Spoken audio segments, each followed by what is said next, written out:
Сәлеметсіңдер ме, оқушылар? Бүгінгі сабағымыздың тақырыбы негізгі және туынды етістік. Біз сендермен өткен сабақта етістіктің негізгі және туынды болатынын білдік. Бүгінгі сабақта негізгі және туынды етістікті анықтайсыңдар. Мәтін мазмұны бойынша пікір білдіруге бағытталған сұрақтар құрастырып, жауап бересіңдер. Берілген суреттерге мұқият қараңдар. Осы суреттердің атауларына төмендегі жұрнақтардың тиістісін жалғап, туынды етістік жасаңдаршы. Бұнда бірінші сурет ара, екінші сурет шеге, арқан, қап, үтік және көз. Жұрнақтарды оқиық. Ла, ле, да, де, та, те. Ара, ла. Шеге, ле. Арқан, да. Қап, та. Үтік, те. Көз, де. Туынды етістіктерді қайта оқиық. Арала, шегеле, арқанда, қапта, үтікте, көзде. Туынды етістіктердің түбірі қай сөз табынан жасалған? Зат есімнен жасалған. Зат есімге жұрнақ жалғану арқылы туынды етістік жасалынып тұр. Келесі мәтінді оқиық. Көп нүктенің орнына жасырынған атақты тұлғаны тауып көріңдер. Қоғам қайраткері, ақын, жазушы. Ол ауылдық мектепте қызмет атқарды. Елге білім, ғылым таратудың жолдарын қарастырды. Халықтың көркемсөз мұрасын жинады. Мектепке арналған әліппе оқулықтар мен оқу құралдарын жазды. Баспасөзге мақалалар жазып, өлең шығарды. Аударма жасады. Крыловтың туындыларын аударып, 40 мысал деген атпен кітап шығарды. Ол кім? Ахмет Байтұрсынұлы. Ал енді мәтін мазмұны бойынша сұрақтарға жауап беріңдерші. Мәтін кім туралы? Мәтін Ахмет Байтұрсынұлы туралы. Оның тұңғыш оқу құралы қалай аталады? Оқу құралы деп аталады. Мәтінімізге қайта оралайық. Мәтіннен етістіктерді табайық. Атқарды, қарастырды, жинады, жазды, жазып, шығарды, жасады, аударып, шығарды. Балалар, бұлар қандай етістік? Бұлар негізгі етістік. Себебі түбір сөзі етістік сөз табынан тұр. Балалар, бұлар қандай сөз табы?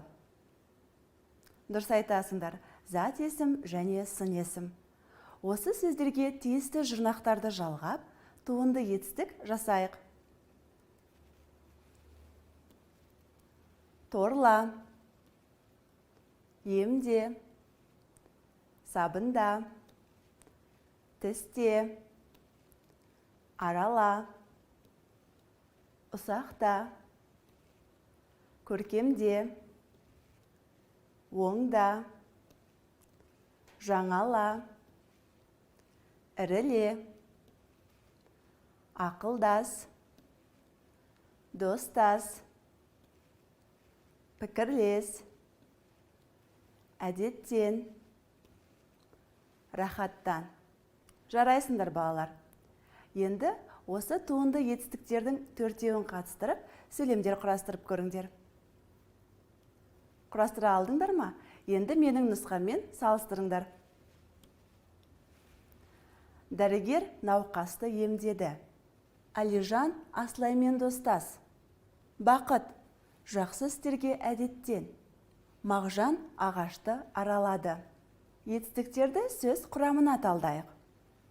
Емдеді, түбірі ем, де жұрнақ, ді жалғау. Достас, түбірі дос, тас жұрнақ.